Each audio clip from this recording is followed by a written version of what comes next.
You have to come with me now. I'm married. You can't just walk in here and claim a child that might not even be yours.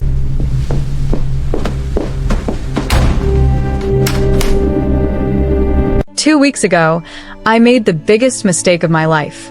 It started with a stranger, dark eyes, dangerous smile, and one reckless night in Venice I promised myself I would forget. But fate had other plans, because 2 weeks later, I found out I was pregnant. I didn't know his last name, I didn't know where he lived, and I definitely didn't know that the man I was searching for was the future king of a Mafia empire. But when he finally appeared at my door, he didn't ask questions. He made a demand. You're coming with me. And that was the moment I realized I hadn't slept with a stranger. I had slept with a monster the entire underworld fears. This is how one reckless night tangled my life with the Mafia king. Carrie Whitmore sat on the edge of her bed and stared at the ceiling. Tomorrow, her life would be over. Not over the way people die, over the way a door closes and locks, and you realize too late that you left the key on the other side.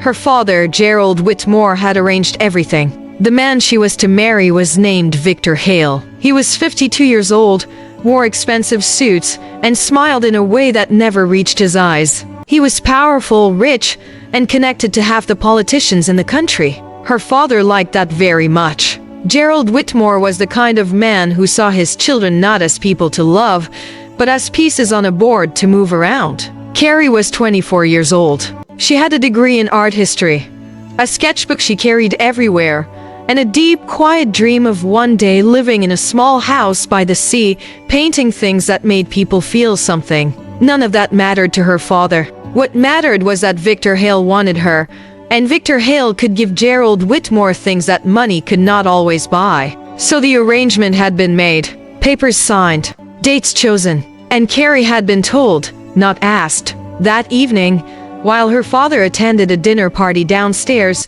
Carrie packed a small bag. She did not pack much, just enough. A change of clothes, her sketchbook, some money she had saved quietly over the past year. She did not know where she was going. She only knew that she had one night, just one, before everything changed. And she was not going to spend it sitting in that house, listening to men laugh about her future. She slipped out through the side door. Outside, the air was cool and sharp.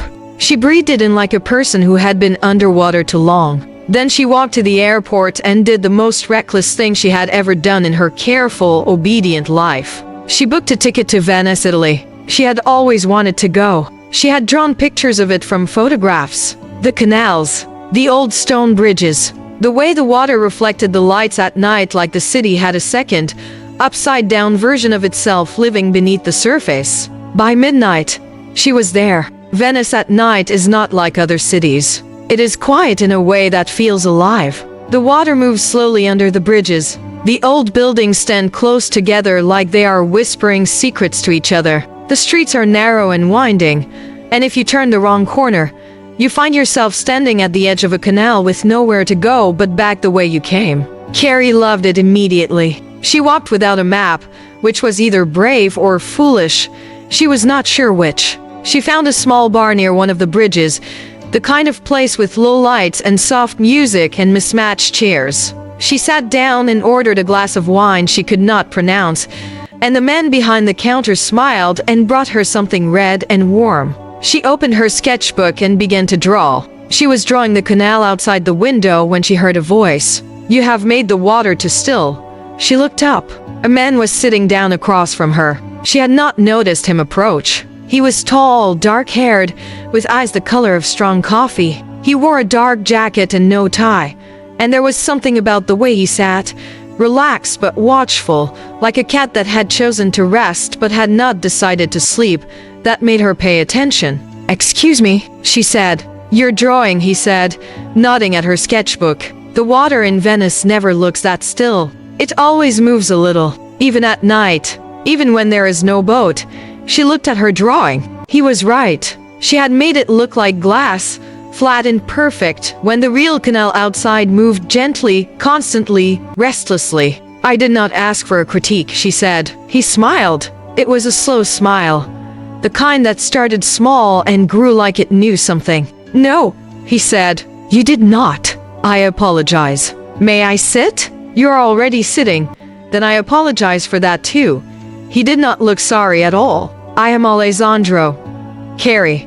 He ordered a drink. They did not say anything for a moment. Outside, a gondola passed slowly under the bridge, and the water caught the light and broke it into pieces. You are not from here, he said. Neither are you, she said.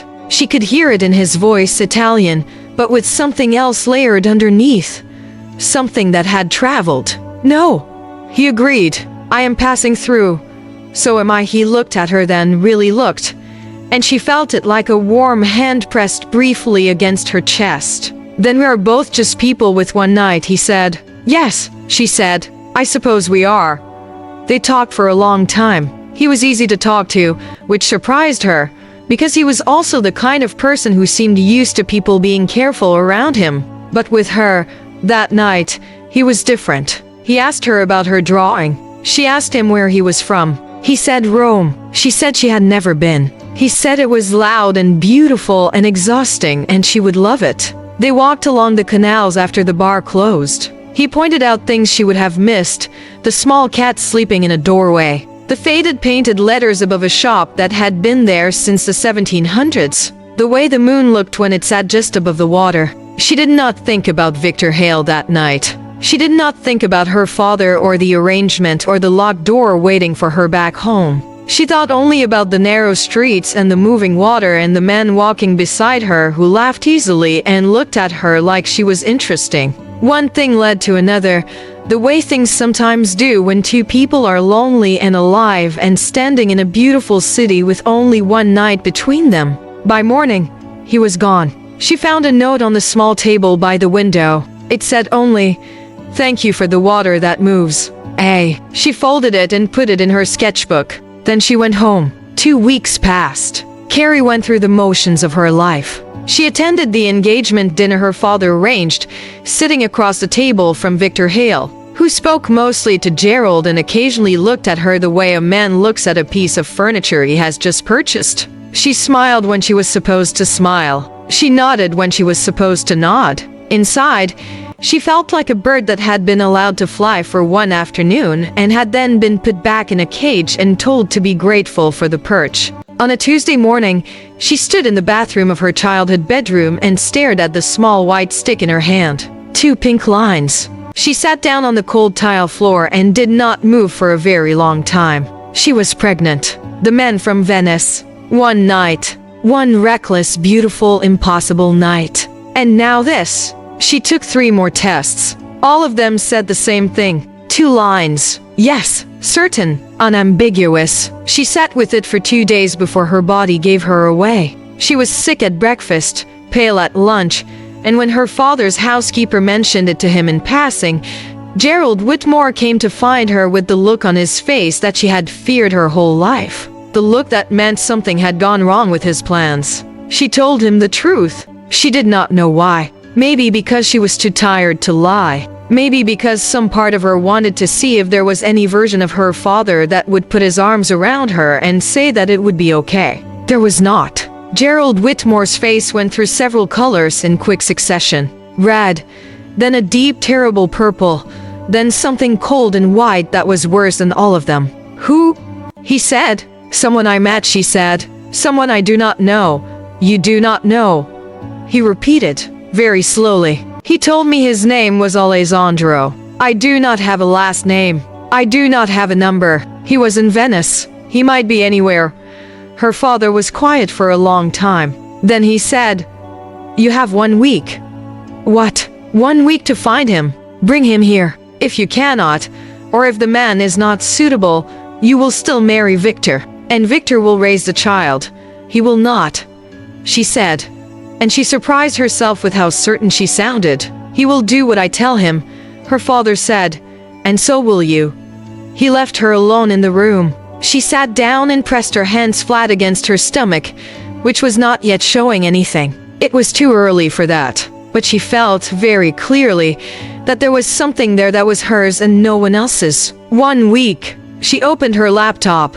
She typed, Alessandro, Venice, Italian, dark hair, dark eyes. The internet, as it turned out, knew exactly who he was. Alessandro De Luca. The name came up in connection with a company called De Luca Holdings, a vast, complicated business empire that stretched across 6 countries. There were photographs, business articles, a mention in a magazine about powerful men under 40. She clicked on an image. It was him, older looking in a suit than he had seemed in a bar in Venice, but unmistakably him. The dark eyes, the slow way he carried himself, the mouth that smiled like it knew things. She read further, and then she read things that made her go very still. Alessandro De Luca was not just a businessman. The legitimate companies were real, but they were also a surface, a clean, bright cover over something much darker underneath. There were rumors, some in small newspapers,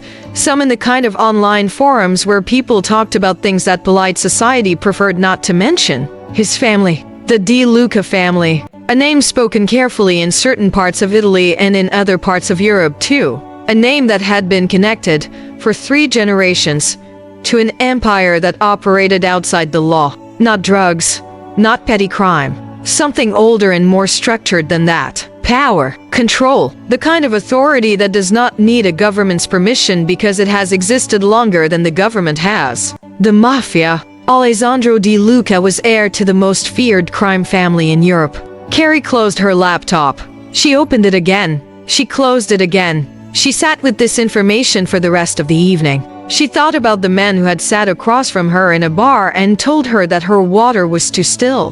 The men who had walked with her along the canals and pointed out a sleeping cat and laughed easily and been, for one night, the most human and present person she had ever met. She thought about the child growing inside her. She thought about Victor Hale and her father and the locked door. Then she picked up her phone and did something that was either the bravest or the most foolish thing she had ever done. And she was getting a little tired of not knowing which was which. She found a number for De Luca Holdings, and she called it. The woman who answered was polite and cool and asked what the call was regarding. Carrie said she had personal business with Mr. De Luca. The woman asked for her name. Carrie gave it. There was a pause. The woman said she would pass the message along. 3 hours later, her phone rang with a number she did not recognize. Carrie Whitmore, said a voice she recognized immediately. Deep, Italian. The kind of voice that sounded like something you were not supposed to want. Alessandro, she said. I did not expect to hear from you. I did not expect a call, she said. But there is something you need to know. Silence. I am pregnant, she said. It is yours. The silence stretched out like a long road. Where are you? He said at last. London, she said. Why? I will come, he said. You do not have to, I will come, he said again. And then he hung up. He came 2 days later. Carrie had not told her father. She had asked Alessandro to meet her at a small cafe near the river. A public place. A neutral place. Somewhere with other people and exits and normal things happening all around. She did not fully understand why she felt she needed those things. She only knew that since she had looked him up on the internet, something in her chest had been tightly wound, like a clog that has been overwound and might crack. She arrived early and ordered coffee she did not drink. He arrived on time, which told her something about him. She was not sure what. He was wearing a dark coat. He looked exactly as she remembered, perhaps a little more formal, perhaps a little more guarded. He sat down across from her. Hello, he said. Hello, she said. They looked at each other. There was the weight of Venice between them, and the weight of 2 weeks, and the weight of everything she had read about his name. You look well, he said. I am not here to exchange pleasantries, she said, because she had decided on the way here that she would be direct. That being direct was the only way to survive whatever this conversation was. All right, he said. I am pregnant. I am certain it is yours. I am not asking you for anything. I am not here to trap you or threaten you or make demands. I am here because my father has given me 1 week to produce you. And if I cannot, he will force me to marry a man named Victor Hale who is terrible, and the child, your child, will grow up in that house. She paused. I thought you should know. Alessandro had not looked away from her the entire time she spoke. His face was very calm, which she did not know whether to find reassuring or frightening. You know who I am, he said. It was not a question. I looked you up, she said, and you still called. I had no other good option. Something moved across his face. Something that might have been admiration, or might have been something else entirely. I am not going to pretend to be a simple man, he said. I am not. The things you read about my family, most of them are true. I will not lie to you about what I am. I appreciate that, she said, though her hands were tight in her lap. But I will tell you this, he said. I do not leave my children in other men's houses. That is not something I am willing to do. She stared at him. What are you saying? I am saying, he said, very carefully, like a man choosing each word with precision, that this child is mine, and I intend to be part of its life, which means I intend to be part of yours. I am engaged, she said, almost married. Your father does not concern me, Alessandro said. Well, he concerns me, she said, her voice rising a little despite herself. He is the one I have to live with. He is the one who makes my life impossible when I do not do as he says. He is the one who arranged all of this. Alessandro leaned forward slightly. Come with me, he said. I am married, she snapped. You can't just walk in here and spew nonsense just because I am carrying your baby. He looked at her. Then he did the thing she remembered from Venice. He smiled, slow, like he knew things. You are not married yet, he said. There is a difference. Alessandro, now that I have seen you again, he said, his voice dropping low. Coming with me is not negotiable. The air in the cafe felt different. She could not explain it. The sounds of other people, the clinking of cups, the murmur of conversation, all of it seemed to move a little further away, and there was just a table and this man and the absolute certainty in his eyes. She understood. Then, in a way she had not fully understood before, that the man she had met in Venice was real.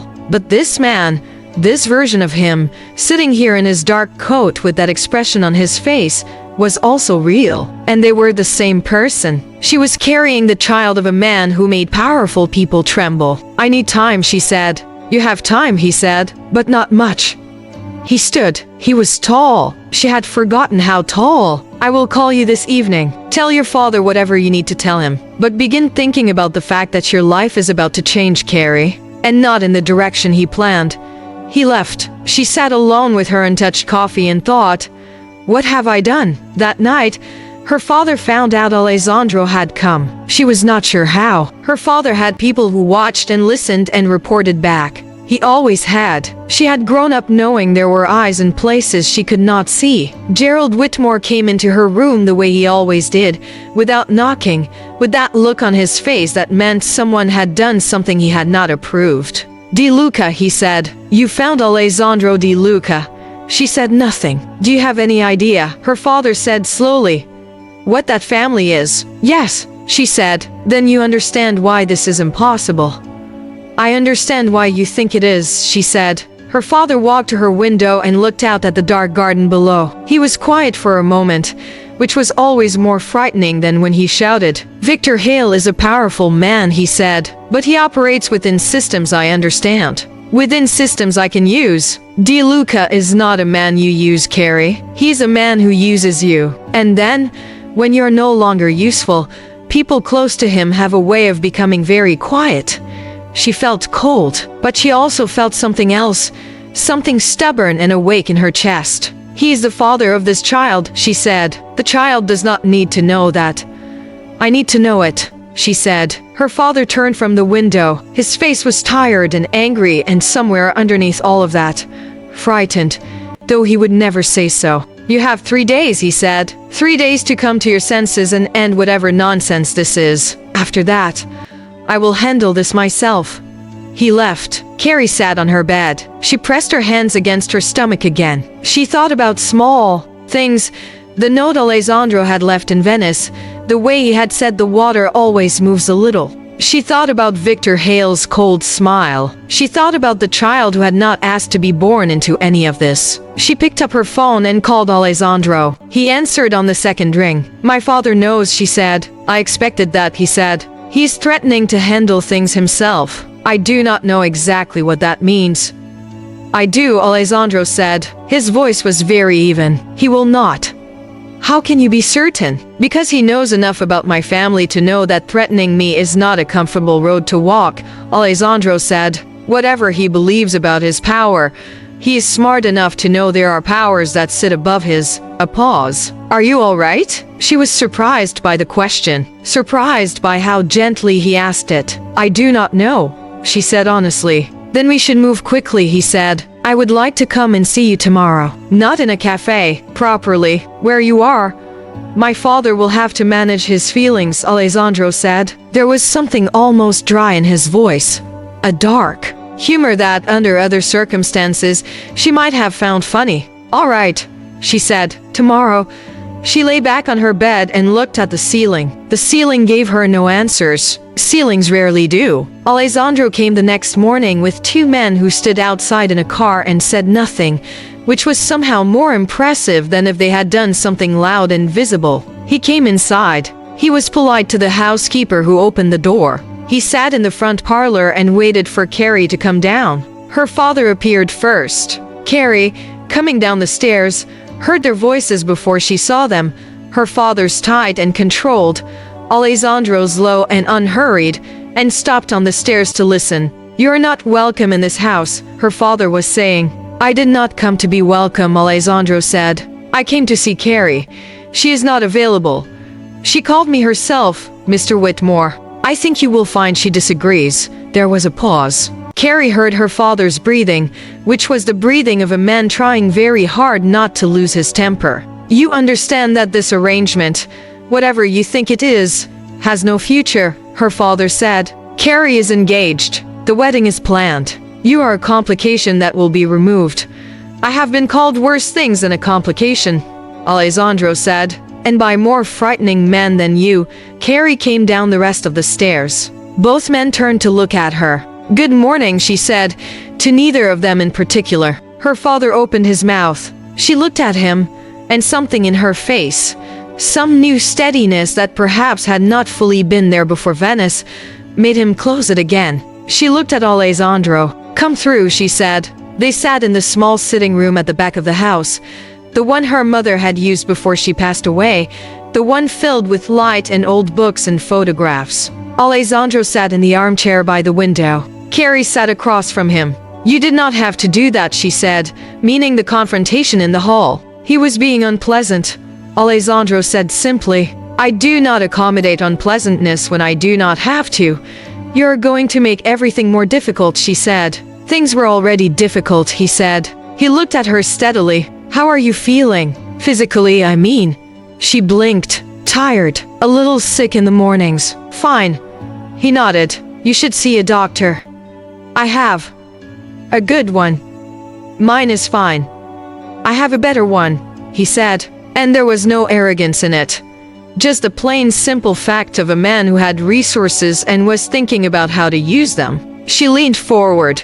Alessandro, I need you to understand something. I am not a problem for you to solve. I am a person. I make my own decisions. He looked at her. The slow smile came. I know, he said. You do not act like you know. I act like a man who sees something worth protecting and does not know yet how to do it without being annoying, he said. That surprised a laugh out of her. It came before she could stop it. Quick and real. He looked pleased. What is happening? She said, meaning all of it. The baby, her father, Victor Hale, him. He was quiet for a moment, which she was learning meant he was about to say something he had thought through. There are things happening in my world, he said. Things I will not bore you with entirely. But briefly, there are people who wish to take what my family has built. People who will use any weakness they can find to do it. An heir without a family in my world is considered a weakness. She stared at him. You need me for political reasons. I need you because you are carrying my child, and I am not the kind of man who walks away from that, he said. The other reasons are real. Yes, I will not pretend otherwise. But they are not the main reason. What is the main reason? He met her eyes. In Venice, he said, I talked to you for 6 hours and did not notice the time pass. That has never happened to me before. Not once. The room was very quiet. That is a very inconvenient answer, she said. Yes, he said. I know. Outside, a car door slammed. Carrie looked through the window and saw Victor Hale getting out of a black car in the driveway. She felt her stomach drop. That, she said, is Victor Hale. Alessandro turned to look. Something in his face went very still and very calm, the way water goes still just before a storm. I see, he said. Alessandro, stay here, he said. You cannot, he was already standing. What happened in the hallway between Alessandro De Luca and Victor Hale was not a fight. Fights are loud and messy. This was something else. Something colder and more deliberate. Carrie stood in the doorway of the sitting room and watched. Victor Hale was a tall man with silver hair and the kind of confidence that comes from having never been told no for a very long time. He walked into her father's house as though it already belonged to him, glancing around with the casual proprietorial air of a man taking inventory. He saw Alessandro and stopped. They looked at each other. Two powerful men in an ordinary hallway. De Luca, Victor said. His voice was controlled, but Carrie could hear something underneath it. Not fear exactly. Something adjacent to fear. Hail, Alessandro said. He said it the way you might say a perfectly ordinary word. No inflection, no warmth, nothing. This is not your house, Victor said. No, Alessandro agreed pleasantly. But the child Carrie is carrying is mine. Which means, in a way, we're already connected. Victor's jaw tightened. The engagement stands, he said. Whatever you think is happening here, it is not. She is spoken for, people are not property, Alessandro said, still in that same pleasant, measured tone. They cannot be spoken for. Her father appeared from his study, alarmed by the sudden atmosphere in his hallway. Gentlemen, Gerald said, with the forced authority of a man who realizes he may have miscalculated something. Mr. Whitmore, Alessandro said, turning to him briefly. I think it would be wise to discuss the terms of your daughter's engagement. Specifically, to discuss the fact that it should end. I will not be threatened in my own home, her father said. I have not threatened anyone, Alessandro said. He sounded genuinely puzzled, as though the idea was strange to him. I have simply stated a fact. Carrie is free to make her own choices, and I would very much like her to choose correctly. Victor Hale stepped forward. He was the kind of man who had made other people back down for many years. He assumed the same would happen now. Alessandro did not step back. He stood exactly where he was. He looked at Victor Hale the way a mountain looks at a man trying to push it. Victor stopped. There was a long, terrible silence. This is not finished, Victor said. I know, Alessandro said, but it is finished for today. Victor looked at Carrie then across the hallway, with an expression that made the back of her neck feel cold. Then he turned and walked back out the door. Her father looked at Alessandro. Alessandro looked at Gerald. I think, Alessandro said calmly, we should have a proper conversation. All of us, tonight if possible. I suggest a restaurant, somewhere neutral. I will make the reservation. He looked at Carrie. Are you all right? He said. Yes, she said, though her heart was doing something complicated and she was not entirely certain all of it was fear. Good, he said. Then quietly, so only she could hear, I am going to fix this. I know you do not need me to. I know you can do things yourself. But I would like to help, if you will let me. She looked at him for a long moment. Dinner tonight, she said at last. And then we talk. Really talk. About everything. Yes, he said. Everything. They had dinner at a restaurant where everyone knew Alessandro's name and no one asked questions. Carrie's father came, which surprised her. Gerald Whitmore was a proud man, but he was also, at heart, a practical one. He had looked into Alessandro De Luca after the morning's confrontation and found things that had quietly rearranged the order of his priorities. Alessandro ordered for the table with the ease of a man who had done this thousands of times. When the waiter left, he folded his hands on the table and looked at both of them. I will be direct, he said. I find it saves time.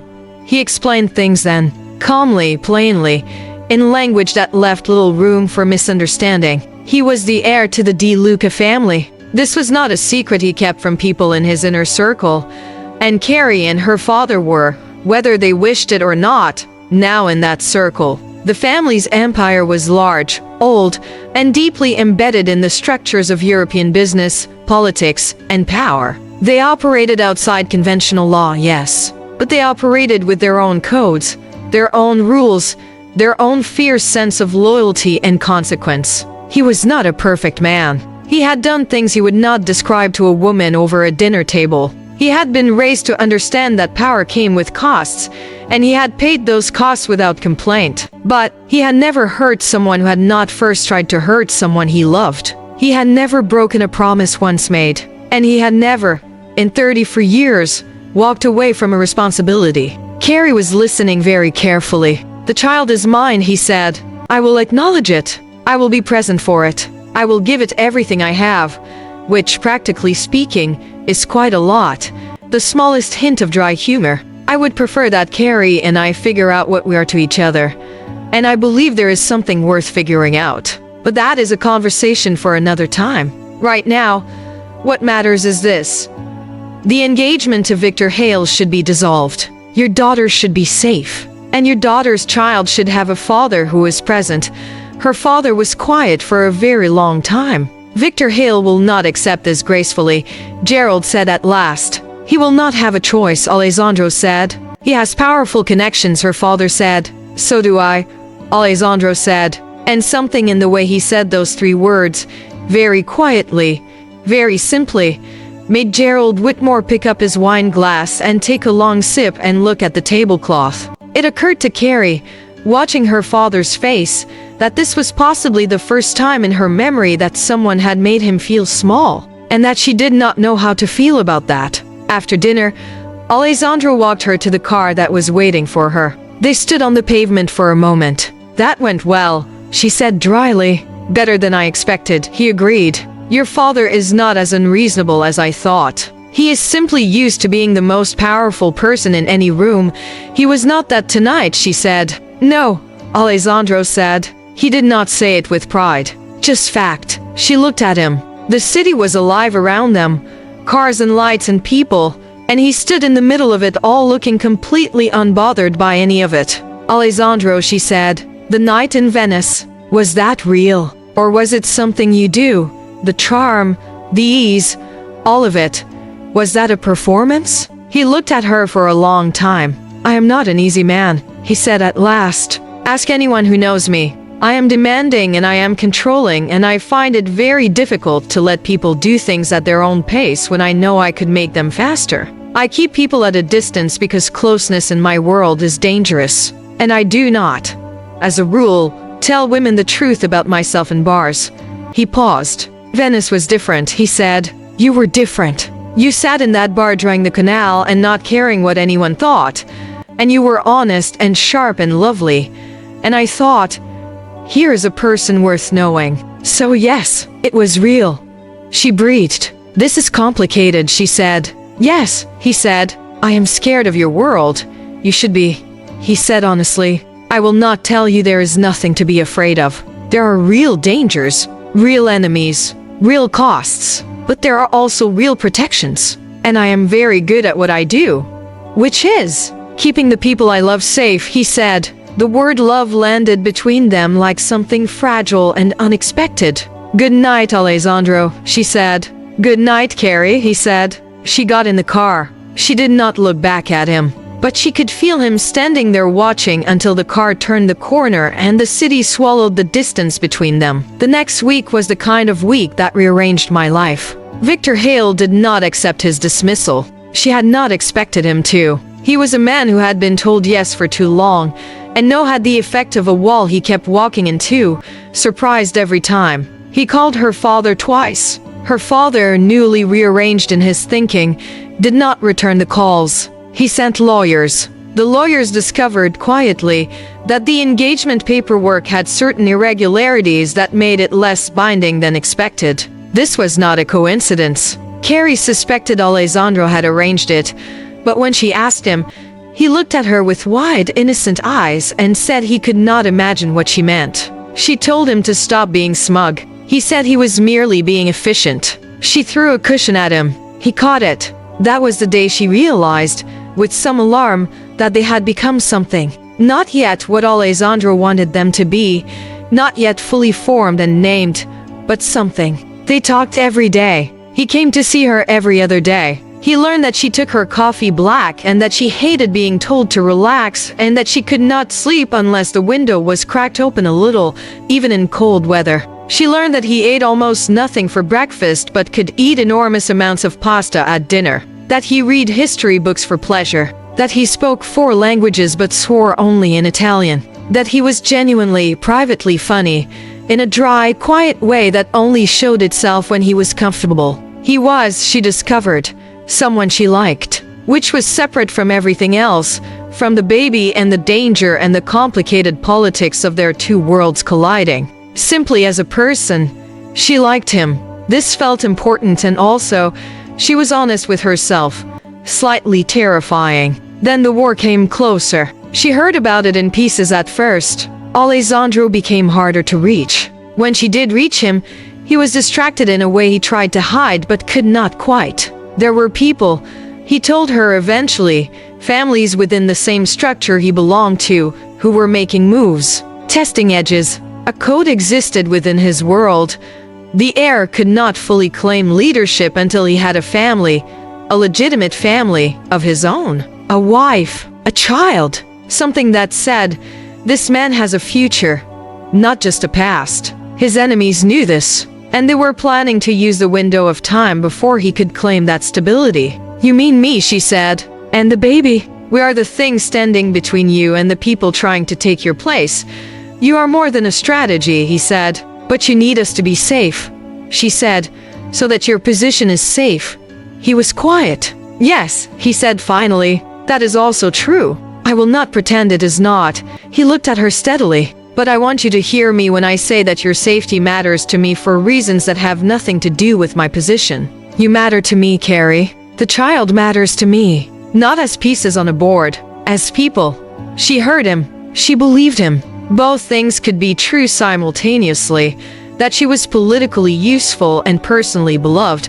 And she was learning to hold the complexity of that without needing to flatten it into something simpler. What do I need to do? She said. He shook his head. Nothing. I am handling it, Alessandro, she said firmly. I am not going to sit in a room being protected while things happen around me that affect my life. I am part of this. Tell me what is happening. He looked at her. She met his gaze evenly. He told her. It was not comfortable to hear. Names she did not know. Families with long grudges.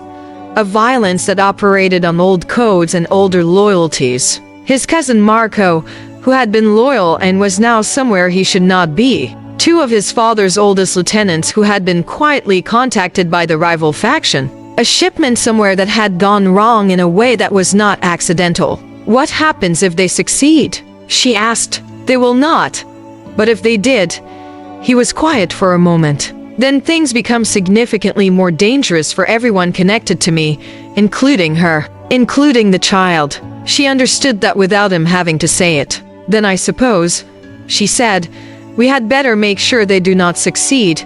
He looked at her then in a way he had not looked at her before, with something that was not just attraction or interest or even affection, but something deeper. Something that looked like recognition, like he was seeing, finally and fully, the person she was. Marry me, he said. She blinked. I beg your pardon? It is practical, he said quickly, and it is also, I am aware, completely unexpected, and I am making it far less romantic than it deserves to be. But I mean it. Marry me. Not for the politics, not for the position.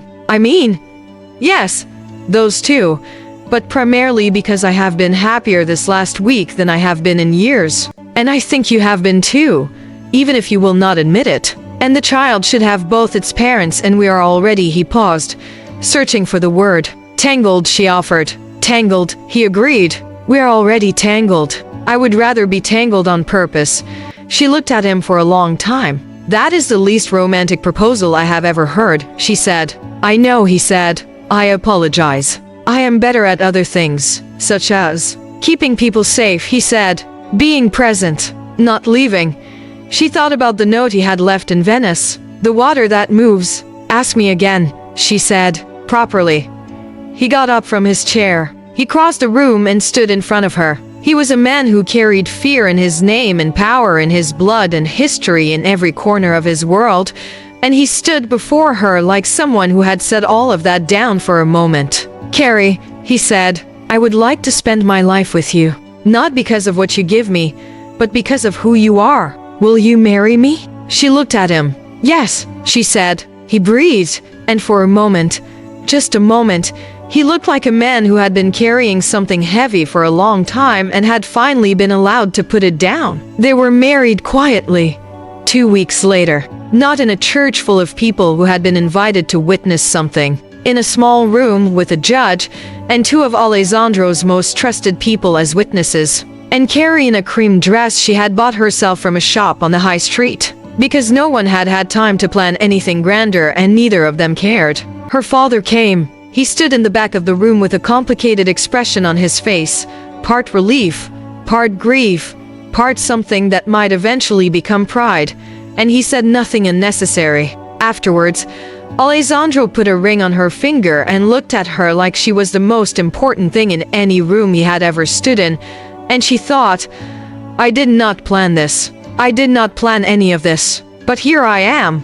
They had 3 days that were, by any measure, good days. Days of learning each other in the ordinary ways, what he liked for breakfast and how she organized her sketchbooks and the way he read, fast and thoroughly, through entire histories. Days of warmth and argument and the specific pleasure of two people who are both strong-willed discovering where they fit together. On the 4th day, Carrie was taken. It happened quickly. She was returning from a visit to the doctor, a checkup, good news about the baby, healthy and growing and exact. And the car she was in was stopped on a quiet road, and 2 men got in, and the world went dark. She woke in a room she did not recognize. It was not dirty or cold. Her kidnappers, whoever they were efficient but not cruel. She was given water. She was not hurt. But she was locked in a room, and outside the window she could see nothing useful, trees and a sky and distance. She thought about Alessandro. She thought about the baby. She thought about being afraid, which she was, genuinely and completely afraid. And then she thought, being afraid is fine. Being afraid does not mean being helpless. She looked around the room.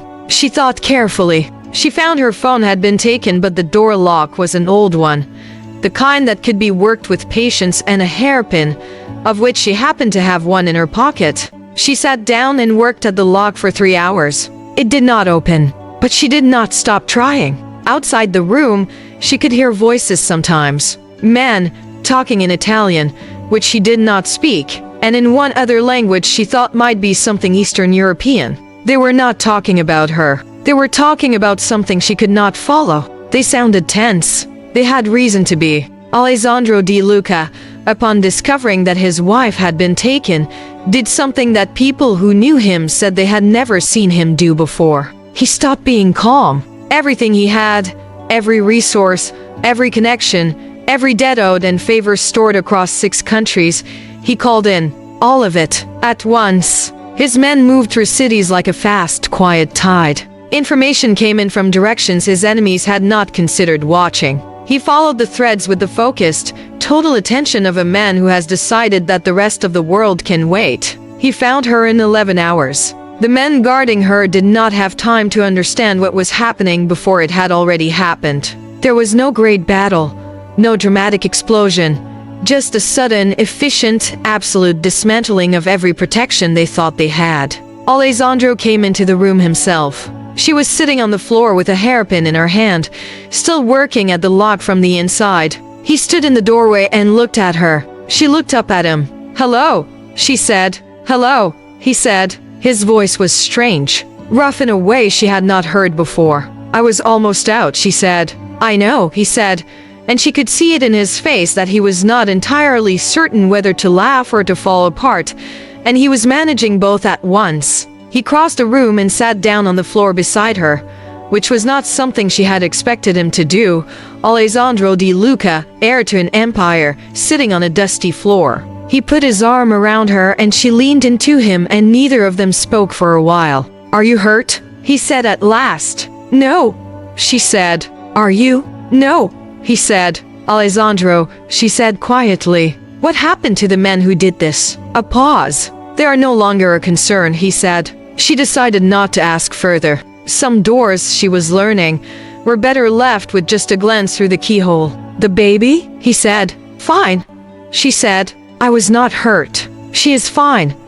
He went very still. "She?" he said. She had not meant to say it. It had slipped out. The news from the doctor.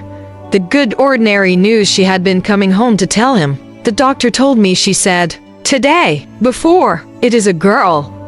He did not say anything. He pressed his face briefly against the top of her head and breathed. "A girl," he said. "Yes," she said. "I did not think I cared," he said. "Whether it was one or the other. And I find I was right. But I also find I am very pleased. She is going to be absolutely impossible," Carrie said. "She will have your stubbornness and my stubbornness, and she will argue about everything." "Good," Alessandro said. He sounded completely sincere. "I want her to argue about everything. I want her to fight for what she believes is right. I want her to be like you." Carrie closed her eyes. Outside, she could hear his men, quiet and efficient, working. Inside the room, for just a moment, there was only this: two people on a dusty floor, holding on. The rival faction fell apart within the month. Alessandro had not simply rescued his wife. He had used the act of aggression against her, the kidnapping, the direct move against the De Luca family, as the thing his enemies had not intended. Evidence, proof of bad faith within the syndicate's own codes. In a world governed by its own strict laws, breaking them came with consequences that no outside court needed to impose. The families who had moved against him found themselves suddenly and comprehensively isolated.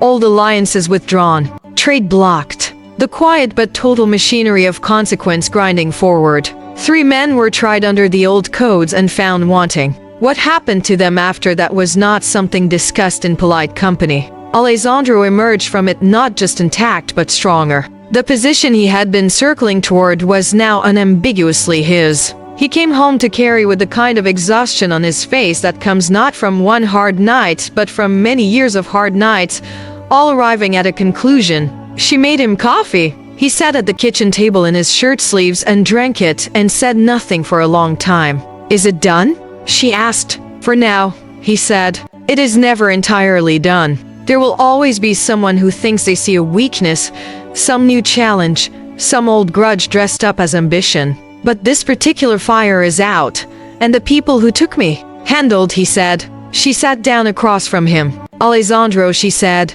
"I need to ask you something." He looked at her. "Is this a life you want for our daughter?" she asked. "The power, yes. The security, yes. But also the danger, the enemies, the things that happen in rooms she will not be allowed to enter. Is this what you want for her?" He was quiet for a long time. It was his good kind of quiet, the thinking kind. "I want for her," he said carefully, "what I was not given.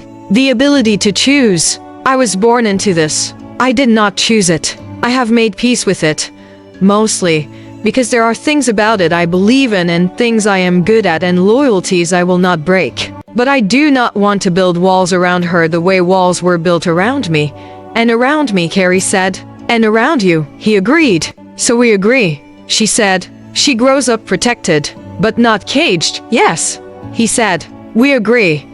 She reached across the table and put her hand over his. He turned his hand over and held hers. "I still do not fully understand your world," she said. "I know," he said. "I am still sometimes frightened by it." "That is wise," he said. "But I understand you," she said. "Better than I expected to. Better than I think you expected me to." He looked at her with something in his eyes that was honest and unguarded in a way she had come to understand was rare for him. Something he showed, perhaps, to only 1 or 2 people in the world. "Yes," he said. "You do." She squeezed his hand. "Then I think," she said, "that we will manage." He laughed then. A real laugh. Short and surprised and genuine. And she thought it was perhaps the best sound she had heard since Venice. Since the bar in the canal and the man who told her that the water always moves a little. Outside, London went about its ordinary business. Cars and footsteps and wind and the specific grey light of a city that does not sleep.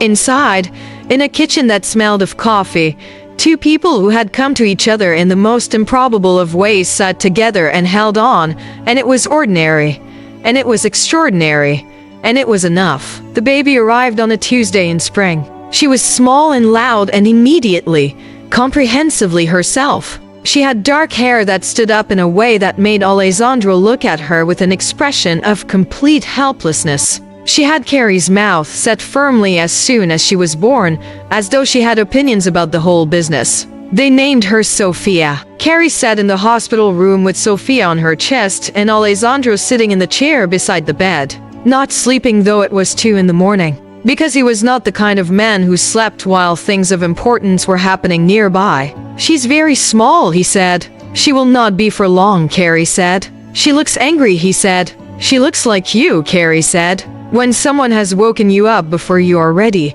He looked at her. Then he looked at the baby. Something moved across his face that was too large and too raw for one expression to contain. She watched him try to find the shape of it and not quite succeed. "Are you crying?" she said. "No," he said. "Alessandro, I have something in my eye," he said. She smiled. He reached out and touched the baby's hand. One finger, very gently. And Sophia wrapped her small fingers around it with the fierce, unreasonable grip of a new person who has not yet learned to be uncertain about anything. Alessandro looked at Carrie. "Thank you," he said. "For what?" "For not turning back," he said. At any of the points where it would have been reasonable to turn back, she thought about all of those points. Venice, the phone call, the cafe, the hallway with Victor Hale, the room with the locked door and the hairpin. She thought about all the moments she had been frightened and chosen forward anyway. "You make it sound braver than it was," she said. "You make it sound less brave than it was," he said. Outside, spring was doing what spring does, pushing upward through old ground, indifferent to everything that has happened before, insisting on its own new beginning. Gerald Whitmore visited 2 days later. He held his granddaughter with an expression she had never seen on his face before. Something softened. Something that had been tight and closed for many years opened a little. Just a little. He looked at Carrie. "I am sorry," he said quietly, "for the arrangement, for all of it." She looked at him for a long moment. "I know," she said. It was not forgiveness.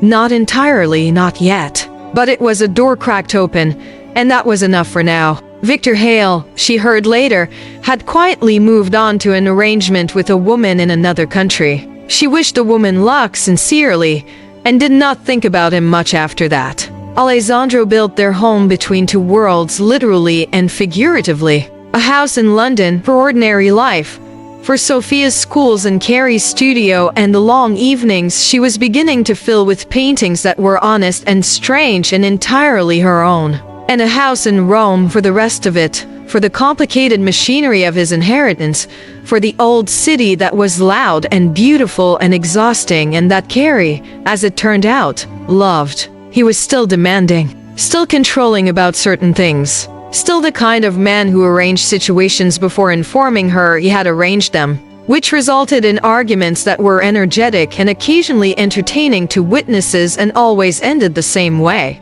with her being right about the principle and him being right about the logistics, and both of them exhausted and stubborn, and underneath all of it, glad. She was still sharp, still unimpressed by power for its own sake. Still the person who would sit across from a mafia king in a room full of fear and tell him plainly what she needed and what she would not accept. Still drawing things. Still believing that water, even when it looks still, always moves a little. Their daughter Sophia, when she was old enough to know things, would know this, that her mother was brave in all the quiet, ordinary ways that are actually the hardest, and that her father moved through the world with a force that left marks, but that at home, in the kitchen, when it was just the three of them, he was also the man who made very bad jokes and ate too much pasta and read history books, and was, in the private corners of his life, completely besotted with his wife and absolutely lost to his daughter. The world outside was still complicated.